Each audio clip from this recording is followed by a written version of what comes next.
Everyone, আশা করি তোমরা খুব ভালো আছো। লাইভ স্লেশনে তোমাদের অনেক অনেক স্বাগত। আজ হচ্ছে রবিবার, আর রবিবার সারাটা দিন কি করছি না করছি সবটাই তোমাদের সাথে শেয়ার করতে থাকবো। তো পুরো ভিডিওটা দেখতে থাকো, আশা করি ভালো লাগবে। আর রবিবার ছুটির দিন, মানে লেট করে দিনটা শুরু হয়েছে। এখন প্রায় 8:30 মতো বাজে। এই জাস্ট ঘুম থেকে উঠে মানে বাসি জামা কাপড় চেঞ্জ করে জলটা পড়েছি। আর বোঝো তো এখনো দিব্যি মানে শুয়ে আছে, তবে উঠবে দেরি করে, জেগেই আছে মোটামুটি, নড়ছে। আবার তুমি ঘুমোচ্ছ? ও ঘুমোচ্ছে ঘুমোচ্ছ, ওই যে মাথা নাড়ছে, ও নাকি ঘুমোচ্ছে, জেগে জেগে ঘুমোচ্ছে। তো চলো ঝটপট করে কাজ বাজগুলো শুরু করে নি, সময়ের মধ্যে তো কমপ্লিট করতে হবে। তো চলো এবার সংসারে কাজকর্ম করতে করতে তোমাদের সাথে গল্প করতে থাকি। আজকে তো প্রায় রবিবার হয়েই গেল, দেখতে দেখতে ছুটির দিনটাও বেশ কেটে যাবে। শুক্রবার দিনটা আসলে পারে বেশ আনন্দ হয়, মানে বিকেলের পর থেকে সকালের সময়টা কেটে গেলে তারপরে মনে হয় কি শনি রবি দুদিন পর পর ছুটি, বেশ মজা। আর যেই রবিবার দিনটা চলে আসে বেশ বিকেলের পর থেকে মনে হয় আবার তো সেই কালকে থেকে ঠান্ডার মধ্যে সকাল সকাল উঠতে হবে, বেশ কষ্টদায়ক মনে হয়।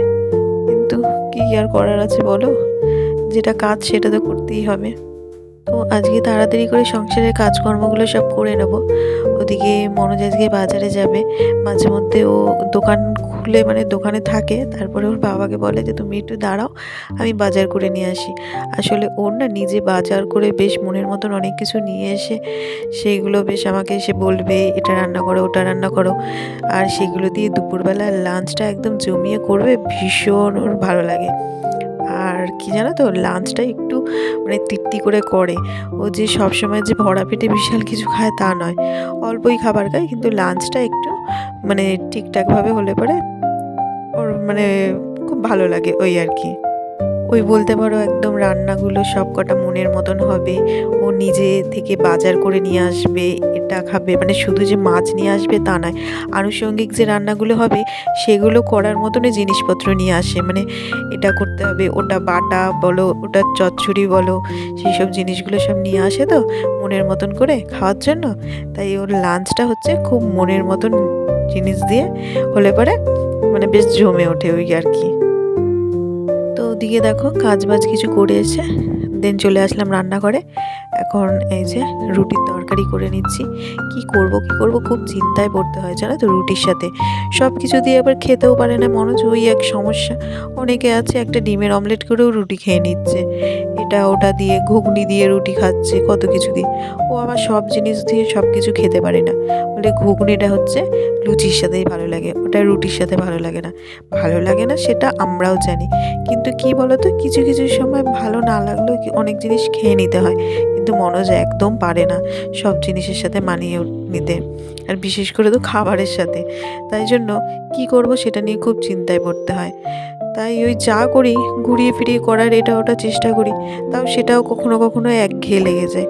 তা দেখলাম গাজর বিনস এইসব রয়েছে ঘরে, তো একটু এইসব দিয়ে একটা তরকারি করে ফেলি। তো ওদিকে তরকারিটা বসিয়ে দিয়ে দেন চলে আসলাম এই ঘরে। বোজুকে ঘুম থেকে ডেকে তুললাম, তুলে এখন এই যে বিছানাটাকে গুছিয়ে নিচ্ছি, যেটা প্রথম ঘরের কাজ। আর যে এই কাজটাই মানে হয়ে গেলে পরে মনে হয় ঘরের অনেকটা কাজ হয়ে গেছে। ওদিকে ঘুম থেকে উঠে বোজোর ফ্রেশ হওয়া হয়ে গেছে, তো ওকে গরম জল দিলাম প্রথমে 1 গ্লাস, সেটা খেয়ে এখন বেশ ভালো ছেলের মতন কতগুলো আমন্ড বাদাম, তারপরে হচ্ছে আখরোট, তারপরে কিশমিশ এসব নিয়ে বসেছে। এই খেলতে খেলতেই খেতে থাকবে, মানে কতক্ষণ যে সময় লাগবে তার কোনো ঠিক নেই। মানে তাড়াতাড়ি করে ফেললে পারে সকাল সকাল আবার পড়তে বসতে হবে না, হাতে যদি সময় থাকে। তাই জন্য যতটা সময় এসবের পেছনে কাটানো যায়। তো এখন দেখো খেতে দিয়েছি, তো খেতে দেওয়ার আগে কিছুটা পুড়িয়ে নিয়েছি, মাঝে সেটা তোমাদের সাথে শেয়ার করা হয়নি, একটু পড়তে বসিয়েছিলাম। তো এদিকে রুটি, গুড়, আর তার সাথে রয়েছে সন্দেশ, আগের দিনে আনা রাতের সেই সন্দেশটা। তো এখন তো গুড় রয়েছে, যখন রুটির সাথে প্রতিদিন গুড়ই চলছে এবেলা ওবেলা করে।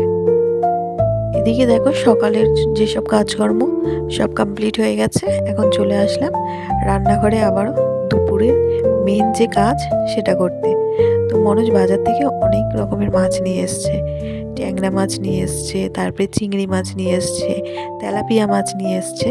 আর এদিকে দেখো শুক্তো করার জন্য অনেক রকম জিনিস নিয়ে এসছে, অনেক দিন শুক্তো খাওয়া হয়নি, তাই জন্য ভাবলাম আজকে একটু শুক্তো করে ফেলি।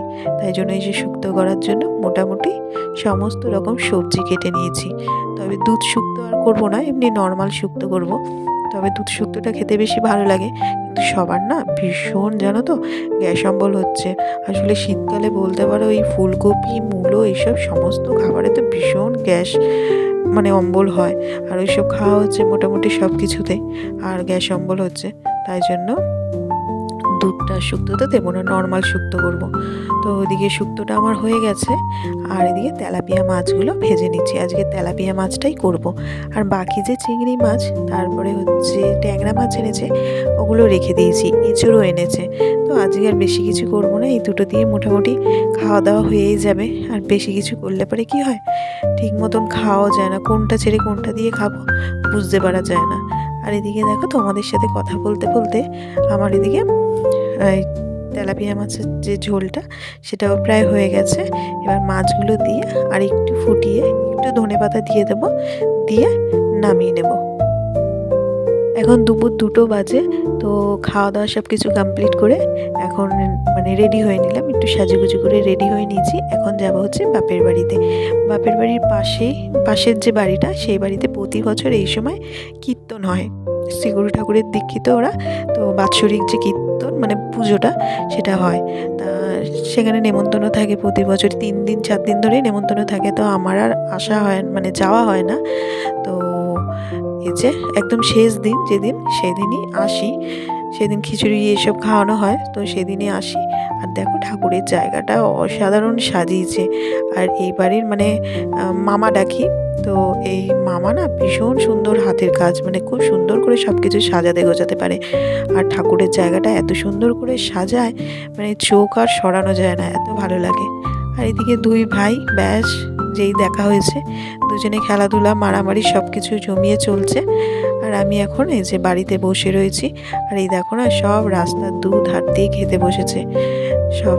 এই যে বাইরেটা মানে বাইরে যে বাড়ির বাইরে বেরোবো সেটার জন্য নেই, সবাই তো গেটের বাইরে খেতে বসেছে। তো ওদিকে খিচুড়ি খাওয়া হচ্ছে। এবং এই দেখো কিছুক্ষণ পর আবারও চলে আসলাম ঠাকুরের এখানে আবারও দেখতে। তখন না ভীষণ ভিড় ছিল, তাই ভালো করে আর দেখতে পারিনি।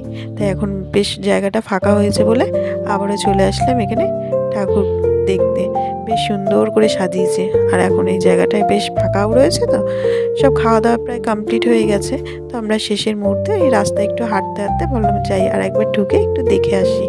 তো দেখো কি সুন্দর লাগছে ভেতরটা। অনেকক্ষণ হচ্ছে বাড়ি চলে এসেছি, এসে আর ভিডিওটাকে অন করা হয়নি। ঠিক সন্ধ্যের পর নাগাদ বাড়ি চলে এসেছি। ঠান্ডার মধ্যে আর খুব একটা বেশি দেরি করিনি।